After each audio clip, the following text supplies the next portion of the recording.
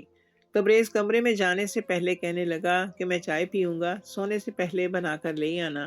ماہین نے اپنے ہاتھوں سے چائے بنائی اور جیسے ہی کمرے میں قدم رکھا تو سامنے وہ شرٹ کے بٹن کھول کر اسے اتارتا اپنے کثرتی بدن کو آئینے میں دیکھ رہا تھا۔ یہ منظر دیکھ کر ماہین ہچکچا سی گئی۔ اس کی ٹانگیں سرخ ہو چکی تھی، دل کی دھڑکن بہت تیز ہوئی تھی۔ کپ کپاتے ہوئے ہاتھوں سے اس نے چائے کا کپ اس کی جانب بڑھایا اور تبریز نے کپ تھاما اور جیسے وہ پلٹنے لگی تو فوراً اپنا ہاتھ اس کی کمر کے گرد حائل کر دیا اور کہنے لگا، کہاں جا رہی ہو؟ کپ کپاتے ہوئے لبوں سے کہنے لگی، کچھ نہیں، بس میں کچن میں برتن سمیٹنے جا رہی ہوں۔ وہ کہنے لگا کہ تمہیں ضرورت نہیں ہے یہ سب کچھ کرنے کی، ملازمہ ہے اس کام کے لیے، تمہیں یہاں پر میں اپنے لیے لے کر آیا ہوں اور ابھی تو تم سے کتنے ہی بدلے بھی پورے کرنے ہیں۔ گن گن کر انگلیوں پر رکھے ہوئے میں نے تبریز کی یہ بات سن کر ماہین کی آنکھوں میں آنسو آئے تھے۔ ان آنسوؤں کو وہ بہنے سے آج روک نہ پائی، دونوں ہاتھ جوڑ کر اس کے سامنے کھڑی ہو گئی اور کہنے لگی کہ دیکھیے، خدا رہا مجھے چھوڑنے کا بھی نہیں کیجیے، آپ کے علاوہ میرا اب اس دنیا میں کوئی بھی نہیں ہے۔ اگر آپ مجھے چھوڑ دیں گے، میں نہیں جانتی بدلے کہ آپ اس میں میرے ساتھ کیا کریں گے، لیکن میں ایک اچھے گھرانے سے تعلق رکھتی ایک لڑکی ہوں۔ لڑکوں کے ساتھ دوستی کرنا، ان کے ساتھ وقت گزارنا میری فطرت میں شامل نہیں ہے۔ کالج میں وہ لڑکا تھا جو مجھ سے شادی کے دعوے کرتا تھا۔ میں نے سوچا تھا کہ شاید وہی میرا جیون ساتھی بنے گا۔ اگر میری نیت میں کھوٹ ہوتا تو میں اس کے ہوتے ہوئے آپ کے ساتھ اپنے مراسم بڑھا لیتی، مگر میں نے ایسا کچھ نہیں کیا۔ مجھے نہ جانے کیوں لگتا تھا کہ جیسے آپ میرے ساتھ کچھ غلط کرنے کے ارادے سے میرے پاس آتے ہیں۔ میرے پاس خود کو آپ سے بچا کر رکھنا چاہتی تھی میں، اسی لیے میں نے سب کچھ کیا، مگر خدا را جو سزا دینا چاہیں دے لیں۔ میرے ساتھ کچھ ایسا مت کیجیے گا کہ دنیا بھر کے سامنے میں رسوا ہو کر رہ جاؤں۔ ماہین کو یوں بچوں کی طرح روتا دیکھ کر تبریز نے تو جیسے جھرجری سی لی تھی، آگے بڑھ کر فوراً اسے اپنے سینے سے لگا لیا، کہنے لگا کہ بس کر دو پگلی، کتنا روگی اور مجھے رلاؤ گی؟ تم جانتی بھی ہو مجھ پر کیا بیتتی ہے۔ میں خود کو تم سے کتنی مشکل سے دور رکھ پا رہا ہوں، اپنا رویہ تمہارے ساتھ سخت رکھ رہا ہوں۔ میں بس یہی چاہتا تھا کہ تمہیں احساس ہو کہ تم نے جو کیا غلط کیا۔ تبریز خان زادہ، تمہیں پہلی بار دیکھ کر ہی تم پر دل ہار بیٹھا تھا۔ تمہیں پانے کے لیے کچھ بھی کر سکتا تھا۔ پھر جب تم نے اتفاق سے الزام ہی مجھ پر لگایا تو میں کیوں تمہیں چھوڑ دیتا؟ میں کیوں تمہیں سزا دوں گا؟ تمہیں تکلیف میں دیکھ کر تو میں خود تکلیف محسوس کرنے لگتا ہوں۔ تبریز خان زادہ کے یہ الفاظ ماہین کے دل میں ایک دم سے محبت کے دیپ جلانے لگے تھے۔ کتنی دیر وہ اس سے محبت بھرے لہجے میں باتیں کرتا رہا۔ ماہین کی نظر اس کے کندھے پر گئی، جہاں 3 بار پین نب مارے جانے کا نشان تھا۔ بے ساختہ وہ اپنے لب اس مقام پر رکھ کر کان پکڑ کر سوری کرنے لگی، اور تبریز ہنس کر کہنے لگا، تمہیں تو 100 خون بھی معاف ہے میری تیکھی مرچ، اور پھر اسے اپنی باہوں میں بھر کر بیڈ پر لے آیا۔ کہنے لگا کہ میں سارے بدلے تو اب تم سے یہیں پر لوں گا۔ ہچکچاتے ہوئے ماہین نے اپنی آنکھیں خم کر لی تھی، جسے وہ اپنا آپ سوچ چکی ہو۔ تبریز خان کی انوکھی محبت نے ماہین کو مکمل طور پر سرشار سا کر دیا تھا۔ وہ سارا ڈر، وہ ساری غلط فہمیاں تو اس رات میں دھل کر رہ چکی تھی۔ وہ جو اس کے سائے سے بھی ڈرا کرتی تھی، اس کی باہوں میں محبت کے لمحات گزارنے کے بعد پرسکون انداز میں سو چکی تھی۔ آنے والا دن ان کی زندگی میں نئی خوشیاں لے کر آیا تھا۔ حمیدہ بیگم سے ان کے چہرے پر چھائی ہوئی مسکراہٹ اور رونق ڈھکی چھپی نہیں رہی تھی، مگر اپنے بیٹے کی خواہش اور ان کی خوشی کی خاطر انہوں نے ماہین کو اپنا ہی لیا تھا۔ اتنا تو وہ جان ہی چکی تھی کہ لڑکی کوئی عام لڑکی نہیں ہے۔ اگر غصے میں اپنے شوہر تک کو نہیں بخش سکتی تو بھلا وہ خود کس کھیت کی مولی تھی۔ بیٹے کی خاطر وہ ماہین کو اپنی بہو مان چکی تھی۔